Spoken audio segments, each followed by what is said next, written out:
नमस्कार दोस्तों, मैं योगेश आपका साथी और हम बात कर रहे थे मध्यकालीन भारत के इतिहास के बारे में। जैसा कि आप जानते हो, कल हमने कुतुबुद्दीन ऐबक के बारे में बताया था आपको, किस प्रकार से उसका साम्राज्य चला, कैसे कैसे वो गद्दी पर बैठा और कैसे कैसे जो है उसने गद्दी पर राज किया या नहीं किया, गुलाम वंश की कैसे कैसे स्थापना करी, दिल्ली सल्तनत कैसे स्थापित हुई, इस बारे में हमने आपको विस्तार पूर्वक समझाया था दोस्तों। उसी बात को आगे बढ़ाते हुए आज बात करते हैं हम आराम शाह के बारे में। अभी आराम शाह कौन है दोस्तों? ये है कुतुबुद्दीन ऐबक का लड़का। कुतुबुद्दीन ऐबक का ये लड़का है और कुतुबुद्दीन ऐबक के मरने के बाद, उनकी मृत्यु के बाद ये गद्दी पर बैठता है दोस्तों। अब ये गद्दी पर बैठता है तो ये 8 महीने तक राज करता है। कितने महीने तक राज करता है दोस्तों? 8 महीने तक। इधर ये 8 महीने तक राज करता है। उधर इल्तुतमिश जो कि दामाद था किसका दोस्तों? ये दामाद था कुतुबुद्दीन ऐबक का, ये आप जानते हो अच्छी तरह से। अब ये क्या कर रहा है? ये उस टाइम पर है बदायूं का गवर्नर। तो अगर आपसे पूछ लिया जाए बदायूं का गवर्नर के बारे में तो आप बताओगे इल्तुतमिश के बारे में। ये आपको ध्यान देना है दोस्तों। और इधर आराम शाह कौन है? वो गद्दी पर बैठ चुका है। कहां की? लाहौर की गद्दी पर। क्योंकि आप जानते हो दिल्ली गद्दी पर नहीं बैठा था कुतुबुद्दीन ऐबक, तो वो राज कहां से कर रहा था? वो कर रहा था लाहौर से। तो लाहौर को उसने राजधानी बनाया था, कैपिटल बनाया था दोस्तों। तो कैपिटल अब लाहौर की गद्दी पर बैठता है जाकर के आराम शाह। उस टाइम पर जब कुतुबुद्दीन ऐबक मरता है तो उसके साम्राज्य के जो शासक, आसपास के जितने भी लोग थे, मंत्रिमंडल उसका पूरा, वो इस आराम शाह को गद्दी पर बैठा देता है। हालांकि ये इतना लायक राजा नहीं था। अब ऐसे में क्या हुआ कि थोड़े दिनों के बाद ही ये परेशान हो गए। जितने भी मंत्रिमंडल के सदस्य थे वो सबके सब किससे परेशान हो गए? इस आराम शाह से परेशान हो गए, क्योंकि गद्दी पर बैठ के कुछ नहीं कर रहा था, सिर्फ आराम ही कर रहा था दोस्तों। उस टाइम पर दिल्ली का एक गवर्नर था जिसका नाम था अली इस्माइल। दिल्ली का कौन था? ये गवर्नर था। अभी दिल्ली का गवर्नर था अली इस्माइल। ये क्या करता है? अब परेशान हो जाता है किससे? आराम शाह से। तो ये फोन घुमाता है किसको? हालांकि फोन उस टाइम पे नहीं थे, लेकिन आप समझ सकते हो। तो ये बात करता है किससे? इल्तुतमिश से। और फोन घुमाता है, कहता है बुड़बक तू कहां आ रहे? तो इल्तुतमिश को बोलते तो कहां आ रहे? वो कहता है कि अरे मैं तो यहां पर हूं, बदायूं में हूं। अरे यार तेरी यहां पे जरूरत है, तेरा ससुर तेरे लिए इतना कुछ छोड़ के गया है और तू क्या कर रहा है वहां पर? तो अब ये कहता है कि क्या करना होगा फिर? वो बोलता है कि गद्दी पर बैठा है आराम शाह, उसको पूरी योजना बताता है, पूरा तरकीब बता देता है कि कैसे कैसे करके वो गद्दी पर बैठ सकता है इल्तुतमिश। इल्तुतमिश कहता है कि यार मैं भी ठीक हूं अपनी जगह पर और आराम शाह भाई साहब को रहने दो वहीं पर।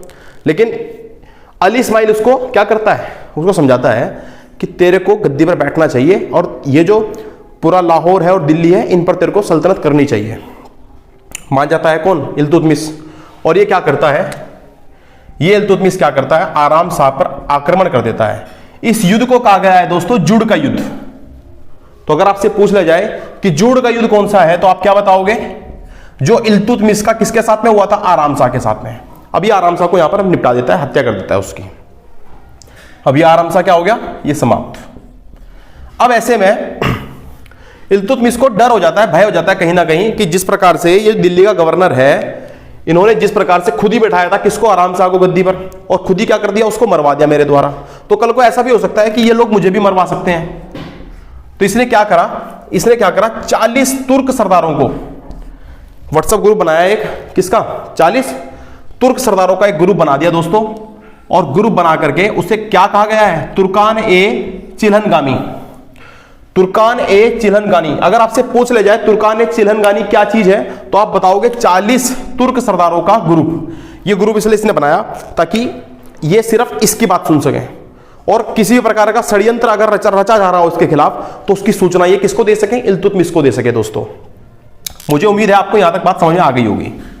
अच्छा, इसके बाद क्या हुआ? ये अब आपसे पूछ लिया जा सकता है कि आखिर तुर्कान ए चिल्हनगानी ये किसने कहा है? तो आपको ध्यान देना, ये कहा है बर्नी ने। बरनी 2 प्रकार की होती है दोस्तों। एक तो अचार वाली बरनी होती है, हम उसकी बात नहीं कर रहे हैं। असल में ये जो बरनी है ये एक लेखक है, ये आपको ध्यान देना है, इतिहासकार है, जाने माने इतिहासकार। खैर, इल्तुतमिश गद्दी पर बैठता है और जब ये इल्तुतमिश गद्दी पर बैठता है तो ये क्या करता है?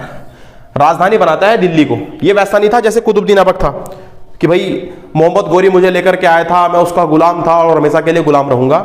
इसने धोखे से क्या करा? पहले तो उसके लड़के को मरवा दिया आराम शाह को, और फिर खुद जाकर के दिल्ली में जाकर के बैठ गया। और जब दिल्ली के लिए, इसीलिए दोस्तों कहा जाता है कि दिल्ली सल्तनत का वास्तविक संस्थापक जब भी आपसे पूछा जाए, वैसे तो दिल्ली सल्तनत की स्थापना किसने करी थी? कुतुबुद्दीन ऐबक ने। लेकिन आपको यह ध्यान देना है दोस्तों कि अगर आपसे पूछ लिया जाए कि दिल्ली सल्तनत का वास्तविक संस्थापक कौन था, तो वास्तविक संस्थापक किसको कहा जाएगा? इल्तुतमिश को। मुझे उम्मीद है कि आप लोगों को यह बात समझ में आ रही होगी, और अगर आपको समझ में आ रही है और अच्छा लग रहा है तो बस आपको कुछ नहीं करना है, बस वही लाइक का बटन दबाते रहना है दोस्तों। आगे चलते हैं, बात करते हैं अब इसके बारे में, थोड़ा सा इतिहास जानते हैं दोस्तों। असल में हुआ यह था, एक बार मोहम्मद गोरी जो था ना, जिसने कि कुतुबुद्दीन ऐबक को खरीदा था, तो एक बार क्या हुआ कि ये ऐसे ही, कहां पर, ये ईरान में एक बार बिकने के लिए आया था। कौन? इल्तुतमिश। ऐसा कहा जाता है इल्तुतमिश ने बहुत गोरा चिट्टा, बहुत सुंदर लड़का था, और इस कारण से इसके जो माँ बाप थे, उसके छोटे और बड़े भाई बहन जो थे वो उसे जलते थे, और जिस कारण से वो इसे क्या करवा दिया था, उन्होंने बिकवा दिया था, इसको बाजार में बिकवा दिया था। इसके ऊपर आरोप लगा करके इसके माँ बाप के द्वारा इसके भाइयों ने इसको घर से निकलवा करके क्या करा था? बिकवा दिया था। अब बिकवा दिया तो कहाँ बिका था? ये ईरान में बिका था। अब वहां पर क्या हुआ, जब ये बिकता है तो असल में ऐसा होता है, जैसे मान लो कोई छोटा व्यापारी है, वो क्या करता है, थोड़े बहुत पैसे देकर के इनको खरीद लेता है, और बाद में इनको कुछ कलाएं सिखा देता है, कुछ गुण उसके अंदर भर देता है, जैसे घुड़सवारी या कुछ भी इस टाइप का, तो वो सिखा देता है। और फिर वो इसलिए सिखाता है कोई ना कोई कला, ताकि बाद में जाकर के इसका अच्छा पैसा मिल सके। बाद में उसको भी बेचना ही है इसको, लेकिन क्या करता है वो इसलिए बेच देता है या इसलिए खरीद देता है ताकि वो कुछ कला सिखा सके। तो ये बात आपके समझ में आई होगी दोस्तों। उसके बाद होता यह है कि जैसे ही इसे खरीदता है तो वहां पर मोहम्मद गोरी भी आता है उस टाइम पर, तब इसकी बोली लग रखी होती है। तो मोहम्मद गोरी जब इसे खरीदता है तो असल में ना व्यापारी की इच्छा होती है कि भाई एक दाम फिक्स कर दे कि इतनी दाम में ही लेना है। तो मोहम्मद गोरी ने इसके कम पैसे लगाए, तो उस व्यापारी ने साफ इनकार कर दिया कि मैं तुम्हें नहीं बेचूंगा, भले कितने बड़े सुल्तान हो तुम, लेकिन मेरी चीज है, मैं नहीं बेचूंगा। और तब जाकर के मोहम्मद गोरी ने एक ऐलान करवा दिया वहां पर कि कुछ भी हो जाए किसी भी बाजार में, कि ईरान के किसी भी बाजार में इल्तुतमिश जो है वो कभी नहीं बिकेगा। अब ये बात हो जाती है तो ये वहां नहीं बिकता। ऐसी स्थिति में क्या होता है, अभी बिकता कहां पर है? फिर दिल्ली के बाजार में। और इसे कौन खरीदता है इस बार? दिल्ली के बाजार में से कुतुबुद्दीन ऐबक खरीदता है दोस्तों। कौन खरीदता है? दिल्ली के बाजार में कुतुबुद्दीन ऐबक खरीदता है, और ये मैंने साफ साफ यहां पे लिखा हुआ है दोस्तों। अच्छा जी, अब आप जानते हो मोहम्मद गोरी जो था उसने कुतुबुद्दीन ऐबक को खरीदा था, यानी कि कुतुबुद्दीन ऐबक जो था वो मोहम्मद गोरी का क्या था दोस्तों? गुलाम था। अब कुतुबुद्दीन ऐबक का भी गुलाम कौन है? इल्तुतमिश। तो इतिहास में किसको गुलामों का गुलाम कहा गया है? गुलामों का गुलाम किसको कहा गया है? इल्तुतमिश को कहा गया है दोस्तों। इल्तुतमिश को क्या कहा गया है? गुलामों का गुलाम। अच्छा जी, उसके बाद चलते हैं, अब युद्ध होता है दोस्तों उसके बाद, किसका? तराइन का ये तीसरा युद्ध था दोस्तों। दो युद्धों के बारे में, 1191 वाले युद्ध के बारे में और 1192 वाले युद्ध के बारे में मैं आपको अच्छी तरह से समझा चुका हूं विस्तार पूर्वक। अब बात करते हैं तराइन के तीसरे युद्ध के बारे में। ये हुआ था 1215 में। इससे पहले थोड़ी सी स्टोरी मैं आपको पहले फिर बता देता हूं। जैसे कि आप जानते हो ये यल्दोज, पिछली वीडियो अगर आपने अच्छी तरह से देखी है तो उसमें मैंने दोस्तों साफ साफ स्पष्ट करा था कि यल्दोज कौन है। अब ये यल्दोज जो है ये ससुर है किसका? कुतुबुद्दीन ऐबक का। कुतुबुद्दीन ऐबक का ये था, उसका ससुर था, तो ससुर होने के नाते ये तो मंजूर कर सकता था कि दिल्ली की गद्दी पर कुतुबुद्दीन ऐबक बैठ जाए, लेकिन ये इसको कतई भी बिल्कुल भी मंजूर नहीं था कि इल्तुतमिश जो कि इसके दामाद का भी दामाद है वो भी गद्दी पर बैठ जाए और हम देखते रहे। तो यल्दोज ने क्या करा? आक्रमण कर दिया किसके ऊपर? इल्तुतमिश के ऊपर। ये ध्यान रखना है। लेकिन इल्तुतमिश क्योंकि शक्तिशाली तगड़ा शासक था तो इसने इसको हरा दिया यल्दोज को। तो यल्दोज को यहां से बाहर खदेड़ दिया इसने दिल्ली से। किसको? यल्दोज को। किसने? इल्तुतमिश ने। ये बात आपके समझ में आई होगी। उसके बाद दूसरा कुबाचा। अब ये कुबाचा कौन है? ये कुबाचा जो है ये वही है जिसने, आप जानते हो बहनोई था ये किसका? कुतुबुद्दीन ऐबक का। कुतुबुद्दीन ऐबक का बहनोई कह लीजिए, है ना, बहनोई था ये। तो कुबाचा ने भी भाई वही बात कि भाई दिल्ली की गद्दी पर ये क्यों बैठेगा इल्तुतमिश, ये तो गुलामों का गुलाम है, ये क्यों बैठेगा। चलो हम मान लेते हैं कि भाई जो कुतुबुद्दीन ऐबक है वो बैठ सकता है, लेकिन इल्तुतमिश क्यों बैठेगा? क्या मतलब बैठता है इसके बैठने का? तो इसने भी क्या करा? लड़ाई कर दी किसके साथ में? आक्रमण कर दिया किसके ऊपर? इल्तुतमिश के ऊपर। लेकिन इसको भी यहां से क्या करना पड़ा? हारना पड़ा। किसने हराया? इल्तुतमिश ने। तो दोनों युद्ध में आपको किसकी जीत हुई? इल्तुतमिश की। 1215 वाले में भी और 1217 वाले में भी। चलिए, मेरे ख्याल से इतनी बात आपके समझ में आई होगी दोस्तों। और अगर समझ में आ रहा है ना तो बस आपको लाइक करते रहना है दोस्तों, और सब्सक्राइब करना बिल्कुल भी मत भूलिएगा, क्योंकि आप मेरी सफलता आपकी अपनी सफलता, ये मैं पहले ही बता चुका हूं दोस्तों आपको। आगे बात करते हैं। पेपर में क्वेश्चन आता है कि आगरा में न्याय का घंटा लगवाने वाला शासक कौन था? तो दोस्तों आपको ध्यान देना कौन था? इल्तुतमिश। इल्तुतमिश वही शासक है जिसने क्या करा था? आगरा में न्याय का घंटा लगवाया था, अर्थात ये एक ऐसा घंटा था, इसने इसका ये कहना था प्रजा का दिल जीतने के लिए इसने एक ऐसा घंटा लगवाया था। ये एक चाहता था कि अगर रात को, आधी रात को भी आकर के कोई फरियादी आकर के फरियाद करेगा और उस घंटे को बजा देगा तो ये आधी रात को भी उसकी हेल्प करने के लिए तैयार रहेगा। कुछ इस प्रकार की इसकी अवधारणा थी। खैर मेरे ख्याल से बात समझ में आई होगी। एक क्वेश्चन आता है आपके पेपर में जंजीर का, जंजीर किसने लगवाई थी? तो उसे बोलते थे किसका? न्याय की जंजीर। तो न्याय की जंजीर जहांगीर ने लगवाई थी। ये ध्यान रखना है दोस्तों आपको, कहीं आप कंफ्यूज हो जाओ, क्योंकि पेपर में ये कंफ्यूजिंग क्वेश्चन रहता है कि न्याय का घंटा किसने लगवाया था। तो ध्यान रखना है किसने? इल्तुतमिश ने। और अगर आपसे पूछ ले जाए न्याय की जंजीर किसने लगवाई थी तो आप बताओगे जहांगीर ने। अच्छा, भारत में इक्ता प्रथा, हमने आपको बताया था कल भी कि इक्ता प्रथा जो है वो कुतुबुद्दीन ऐबक ने स्टार्ट करवाई थी, लेकिन मोहम्मद गोरी ने स्टार्ट करवाई थी, लेकिन कहां पर करवाई थी? उत्तर भारत में। अगर आपसे पूछ ले जाए भारत में किसने करवाई थी, उत्तर भारत वही सिंध वाला जो इलाका था उस टाइप उस समय पर उस जगह पर किसने करवाई थी? मोहम्मद गोरी ने करवाई थी। लेकिन अगर आपसे पूछ ले जाए संपूर्ण भारत के अंदर इक्ता प्रथा किसने लागू करवाई थी तो वो था इल्तुतमिश। बाद में इसको खत्म किसने करवाया? अलाउद्दीन खिलजी ने। दोस्तों ये भी आपको याद रखना है, अलाउद्दीन खिलजी ने बाद में इसको खत्म करवा दिया था। ये बात आपके समझ में आई होगी। और क्या करवाया इसने? चांदी का टंका और तांबे की जीतल। पेपर में क्वेश्चन आता है कि चांदी का टंका चलवाने वाला शासक पूछ लिया जाए, वो भी तुर्की शासक, तो आप याद रखोगे कौन था? चांदी का सिक्का, चांदी का टंका और तांबे का जीतल, इन दोनों को क्या कहा जाता था? सिक्के। तो ये सिक्के चलवाने वाला, सिक्के चलवाए थे इसने चांदी के जिनको टंका कहा जाता था, और तांबे के सिक्के चलवाए थे जिनको जीतल कहा जाता। तो किसने करवाए थे? इल्तुतमिश ने। खैर इसके बाद 1226 में इसने किसका? रणथंभौर का किला जीता। मेरे ख्याल से आपको समझ में आया होगा। ये भी 1226 में रणथंभौर का किला जीता और 1232 में इसने ग्वालियर का किला जीत लिया था दोस्तों। ठीक है, इसके बाद हुआ ये, इसके बाद दोस्तों क्या होता है? इसके बाद बलबन को खरीद लेता है। ये किसको खरीद लेता है? बलबन को। अब ये कौन है बलबन? अब ये बलबन कौन है? असल में ये जो बलबन है ये इसका गुलाम रहता है। किसका? इल्तुतमिश का। अब यही सारी जो है राड की जड़ है, आगे जाकर के इसके बारे में आपको विस्तार पूर्वक बताएंगे। तो इसने कैसे कैसे जो है वो छल कपट करे उसके बारे में हम कल चर्चा करेंगे दोस्तों। फिलहाल हम बात करते हैं बलबन के बारे में। तो बलबन को किसने खरीदा था दोस्तों? किसने खरीदा था? तो आपको याद रहेगा इल्तुतमिश ने खरीदा था। अच्छा जी, अब क्या हुआ? इल्तुतमिश के ना एक लड़का था और एक थी लड़की। अभी जो लड़का था ना इसके लड़के का नाम था नसरुद्दीन। तो ये आपको ध्यान देना है, नासिरुद्दीन बोलते थे। तो जो नासिरुद्दीन महमूद था ये इसका बड़ा फेवरेट लड़का था। होता है ना कई बच्चे कहे के होते हैं, मतलब कहना मानते हैं अच्छे से। तो ऐसे इसका एक लड़का था जिसका नाम था नासिरुद्दीन। अब ये नासिरुद्दीन कैसा लड़का था? ये जो भी बोलता था, कौन? इल्तुतमिश जो भी बोलता था ये वो करता था। लेकिन ऐसी स्थिति में हुआ ये, अब सीधी सी बात है राजा यही बनता, लेकिन ऐसी स्थिति में हुआ ये कि ये ना पहले समय से पहले ही मर जाता है, इसकी मृत्यु हो जाती है।